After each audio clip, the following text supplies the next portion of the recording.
یەکێتی نیشتمانی کوردستان لە کەرکووکەوە ڕاستەخۆ لەگەڵ ماکاک عەلی ئەم کاتت باش ئەگەر پێمان بڵێ جموجۆڵەکانی داعش لە دوای چیەوە زیادی کردووە بۆچی ئێستا مەترسی لەو ناوچانە دەکرێت بۆ سەر هەڵدانەوەی داعش و هەروەها ئەو تاوانانەی کە لەوێ ئەنجامی داوە؟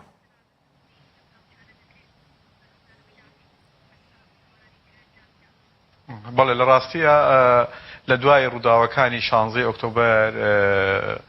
ڕۆژ بە ڕۆژ جموجۆڵەکانی داعش زیاتر بووە چونکە ئەو سەرکەوتنەی کە لەلایەن جێشی عێراقیەوە بەسەر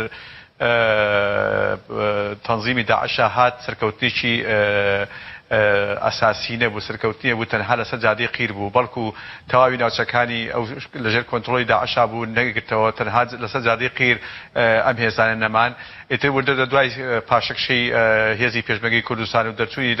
لە مندخانە و کە کاتی خۆی لەژێر کۆنتڕۆڵی هێزی پێشمەرگەی کوردستان بوو، منطقەی ئەم مندخانە منطقەی کەرکووک و تاک و منطقەی هەموو بە درێژی پێ لە منطقەی 130 پێڵێن. وردە ئەم هێزانە گەشیان کردو. ئێستا پێشم وایە دوو ئامانج لە گەشەکردنی ئەم هێزانەیە ئەبین لێر. ئامانجێکیان تەمانێ ئەم هێزانەکە گەشیان کردووە خەتی تەماسیان لەگەڵ ناوچەی کوردستانیە هەیە کە مندخانە بەشێکی زۆری ناوچەی کوردستانین و بە شەو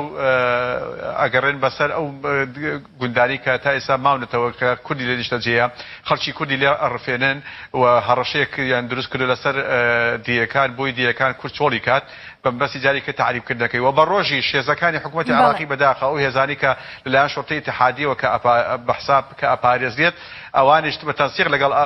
تەنسیق لەگەڵ ئەو هۆزە عەرەبەکانی تعریبەکانی ئەم مندخانەی کە کاتی خۆی ئێریان بەجێهێشتووە تەنسیقیان لەگەڵاکەن بۆی بگەڕێنە ئەو شوێنانە کەواتە هەم داعش و هەم هێزەکان لە دەرەنجامە یەک کارێکن ئەویش ئەوەیە بۆ چۆڵکردنی ئەم مندخانەیە زیاتر بووی کوردی ناوچەکانی دەوروبەری بە ئامانج دەکرێت بەتایبەتی لە دوای نەمانی هێز عێراقیەکان و ئەو هێزانەی کە ئێستا شوێنی هێزەکانی پێشمەرگەیان کردوەوە بە ئامانج دەکرێت بۆی کە و ناوچانە تعریب بکرێتەوە. پێتان وایە ئەمە تا چەندە مەترسی بۆ سەر خەڵکی کوردی دانیشتووی کەرکووک دروست دەکات و مەترسی تعریبکردنەوە چەندە هەڕەشەیە لەسەر جوگرافیا و دیموگرافیای کەرکووک بگشتی؟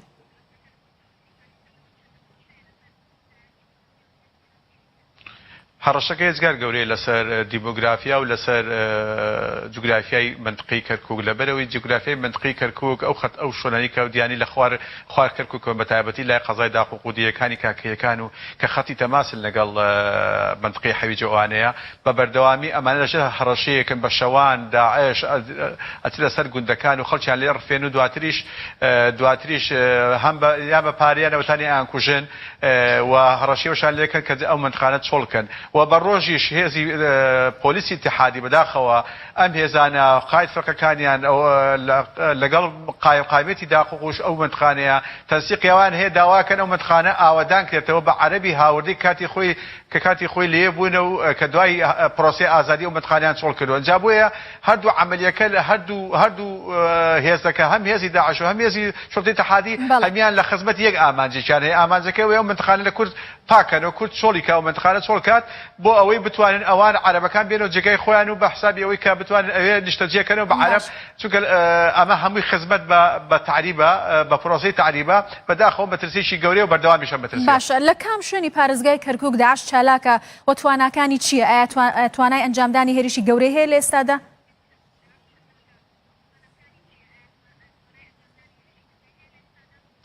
بەدڵنیایەوە تااقەت و توانەکانی ئەمڕۆی داعش پەرد بووە لە شکری مەفارز و ئەوانە ئەسوڕێنەوە. شەڕەکانیان شەڕی پارتیزانیە ناتوانێت شەڕی جەبهەیی وەک جاران بکەن لەبەرەوەی ئەو تااقەتوانێ، بەڵام ئێستا لە عالی تەنزیمی خۆیان کردەوە بە باشی. پێشم وانە هێزی عێراقی بتوانێت ئەم هێزە لە ناو بەرێت بەم میکانیزمی کە گرتوێتە بەری بەم شێوەی کە ئێستا هەیە لە بەتایبەتی منطقەی جێناکۆ و منطقەیە کە پێویستی بەوەی هێزی پێشمەرگەی کوردستانی و هێزەکانی کوردستان هاوشانی ئەم هێزانە پێکەوە بتوانن ئەم هێزە لە ناو بێت، چونکە تاکو هێزی پێشمەرگەی کوردستان لەم سنوورەیە بوو داعش نەیەتوانین جەبکات چەند جارێ هەوڵی دا جەبکات بەڵام سەرکەوتوو نەبوو. بۆیە پێویستە لەسەر سەرکردایەتی سیاسی کوردستان هەوڵدا جارێکی کە چۆن بە شێوەیە بەتفاقێ بە هەر شێوەیە بتوانین لە هێزی پێشمەرگەی کوردستان و هێزە ئەمریکانی کە کوردستان ئاسایشی کوردستان بگرێتەوە ئەم ناوچانە بە هاوبەشی لەگەڵ هێزەکانی عێراق بتوانن ئەم هێزانە ناوبەن. ئەم هێزانە جموجۆڵەکانیان زیاتر لە منطقەی خوار کەرکووک بەتایبەتی لە منطقەی داقوق و وجودیان هەیە لای منطقەی دووز وجودیان هەیە لە منطقەی لای دەبسیشەوە وجودیان هەیە بوونیان بە زۆری هەیە جا بۆیە بەڕاستی بوونی ئەمان بەم شێوەیە مەترسێکی گەورەیە هەم لەسەر دانیشتوانەکە و هەم لەسەر تعریفکردنی ئەم منطقانە. باشە پرسێکی دیکە کە لە کەرکووک هەیەەوە هۆکاری ناسەقامگیری و ناوچەیە بوونی پارێزگاری سەپێنراوی کەرکووک ڕاکانجبووریە کە ئێستا فەرمانی دەستگیرکردنیشی بۆ دەرچووە. ئێوە چه زانیارێکی نوێتان سەبارەت بە دۆسیەکەی هەیە ومە تا چەندە بۆشایی ئیداری و دەستوری لە کەرکووک دروست کردووە؟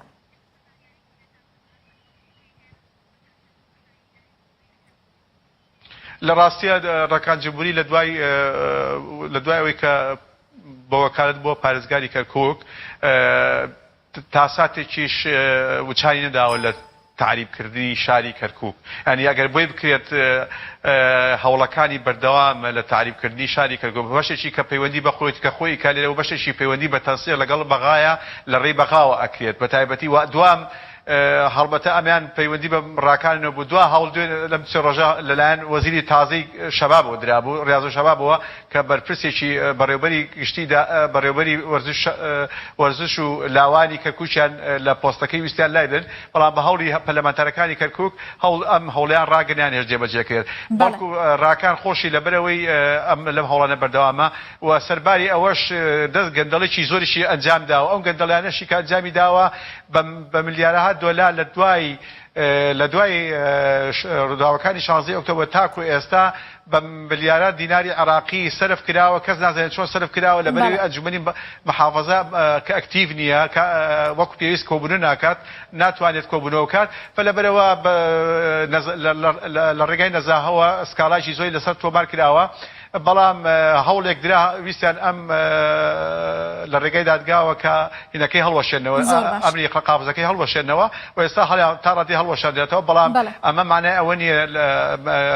گەندەڵ نییە بەڵکو گەندەڵێکی ێزگاری زۆری کردووە و نەزاهەش بە دوایەتی پێم وانێ لێ خۆش بن بەڵام تەنها مەسەلەکە پەیوەستە بەکات و وەزع سیاسەکەی ئێستاوەیە. بەڵێ زۆر سپاس بەڕێز عەلی محەممەد کارگێڕی مەڵبەندی کەرکووک یەکێتی نیشتمانی کوردستان لە کەرکووکەوە ڕاستەخۆ لەگەڵم بووی سپاس.